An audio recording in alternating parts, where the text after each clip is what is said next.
மத்தேயு நற்செய்தி அதிகாரம் 1. இயேசுவின் பிறப்பும் குழந்தை பருவமும். இயேசுவின் மூதாதையர் பட்டியல்.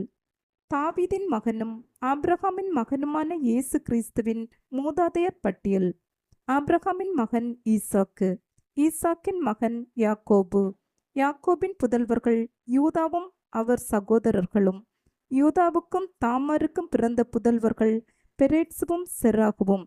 பெரேட்சின் மகன் எட்சரோன், எட்சரோனின் மகன் ராம், ராமின் மகன் அம்மினதாபு, அம்மினதாபின் மகன் நகசோன், நகசோனின் மகன் சல்மோன், சல்மோனுக்கும் ராகாபுக்கும் பிறந்த மகன் போபாசு, போபாசுக்கும் ரூத்துக்கும் பிறந்த மகன் ஓபேது, ஓபேதின் மகன் ஈசாய், ஈசாயின் மகன் தாவீது அரசர், தாவீதுக்கு உரியாவின் மனைவியிடம் பிறந்த மகன் சாலமோன், சாலமோனின் மகன் ரெகபெயாம், ரெகபெயாமின் மகன் அபியாம், அபியாவின் மகன் ஆசா, ஆசாவின் மகன் யோசபாத்து, யோசபாத்தின் மகன் யோராம், யோராமின் மகன் உசியா, உசியாவின் மகன் யோத்தாம், யோத்தாமின் மகன் ஆகாசு, ஆகாசின் மகன் எசேக்கியா, எசேக்கியாவின் மகன் மனசே, மனசேயின் மகன் ஆமோன், ஆமோனின் மகன் யோசியா, யோசியாவின் புதல்வர்கள் எக்கோனியாவும் அவர் சகோதரர்களும்.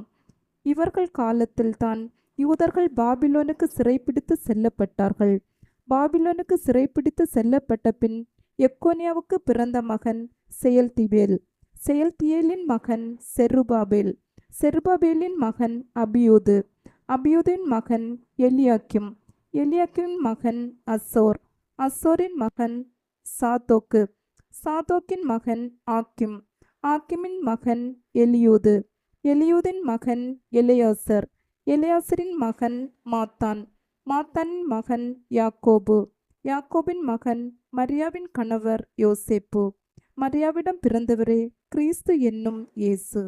ஆக மொத்தம் ஆபிரகாம் முதல் தாவீது வரை தலைமுறைகள் 14.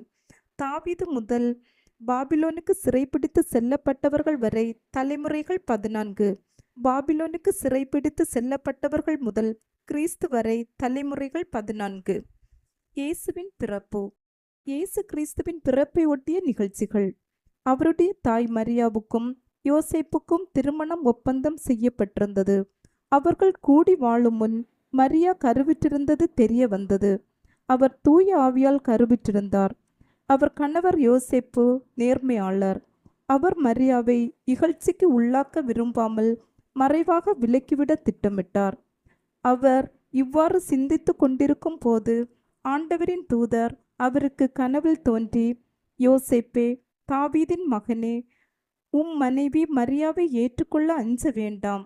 ஏனெனில் அவர் கருவிட்டிருப்பது தூய ஆவியால்தான். அவர் ஒரு மகனை பெற்றெடுப்பார். அவருக்கு இயேசு என பெயரிடுவீர். ஏனெனில் அவர் தம் மக்களை அவர்களுடைய பாவங்களிலிருந்து மீட்பார் என்றார். இதோ, கன்னி கருவுற்று ஓர் ஆண்மகவை பெற்றெடுப்பார். அக்குழந்தைக்கு இம்மானுவேல் என பெயரிடுவர் என்று இறைவாக்கினர் வாயிலாக ஆண்டவர் உரைத்தது நிறைவேறவே இவையாவும் நிகழ்ந்தன. இம்மானுவேல் என்றால் கடவுள் நம்முடன் இருக்கின்றார் என்பது பொருள். யோசேப்பு தூக்கத்திலிருந்து விழித்தெழுந்து ஆண்டவரின் தூதர் தமக்கு பணித்தவாறே தம் மனைவியை ஏற்றுக்கொண்டார். மரியா தம் மகனை பெற்றெடுக்கும் வரை யோசேப்பு அவரோடு கூடி வாழவில்லை. யோசேப்பு அம்மகனுக்கு இயேசு என்று பெயரிட்டார்.